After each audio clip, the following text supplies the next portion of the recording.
Good afternoon. I want to talk to you about some of the key differences between employees and independent contractors and why it's important to get them classified correctly.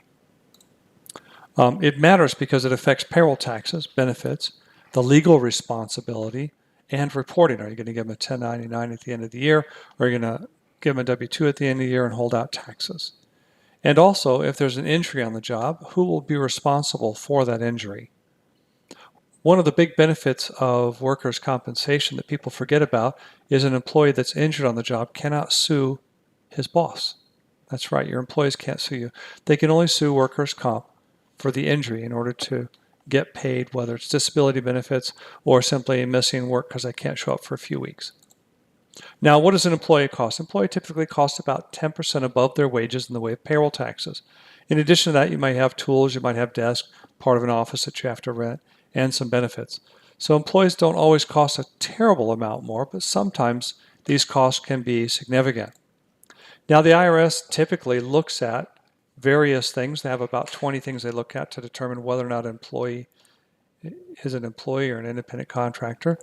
And one of the things you need to be careful of is that you get in the habit of calling employees employees and independent contractors independent contractors. You don't want to be sending out emails to your quote-unquote employee who later goes to complain to the labor board that you've been calling an employee and giving him a 1099. You need to be kind of careful with the words you're using.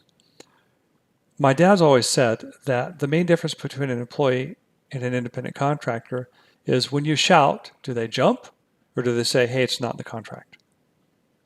It's about control. The IRS says, who's setting the schedule? Do they have their own tools or is the company providing them? Are they driving a company truck? How much money do they have to invest to get this business off the ground? One of the questions I always ask is how many other people do they work for? If it's a plumber and he's doing jobs for 10 different people, then yeah, sounds like an independent contractor. But if he's only doing jobs for your customers, then he starts to sound a lot more like an employee, especially if you're providing tools, billing service so he can bill the customer for you. If he's billing you and you're billing the customer, these things start to make a difference as to whether or not they're an employee or a contractor. So you need to very carefully look at how you treat them and how they treat you to determine. The IRS has a 3-factor test that they use, and they've used this in court many times as they examine how someone is treated by the boss, by the employees, and what kind of tools they have. Behavioral control, financial control, and what type of relationship is there? Is it an ongoing relationship, or are they just occasionally doing work for you? For someone you're only using a couple of times a month or a couple of times a year, independent contractor makes good sense. But for someone you're using almost daily, sounds like they're probably an employee. The penalties for misclassification can be quite severe because the IRS might take a few years to notice you and decide that they want to do something about it by challenging your classification. If they do, they can go back to the last 3 years or so and force you to pay payroll taxes that you would have held out for an employee if they'd been classified as an employee at the beginning. This can be 20% of what you've paid them over the last 3 years, including penalties and interest on unpaid taxes, unfiled reports, unfiled W-2s, and all those things. And in many cases, the employee will never be able, or contractor will never be able to get these taxes back from the IRS. And there's also some legal things that you can run into that we want to be careful of. So how do we protect your business? 1, get some sort of agreement in writing between you and your contractor. 2, review the working relationship regularly. Make sure you're kind of keeping that arm's length distance that would separate you from them becoming an employee. And finally, if you have any serious doubts, contact us or your employment attorney to get more information on what you can do.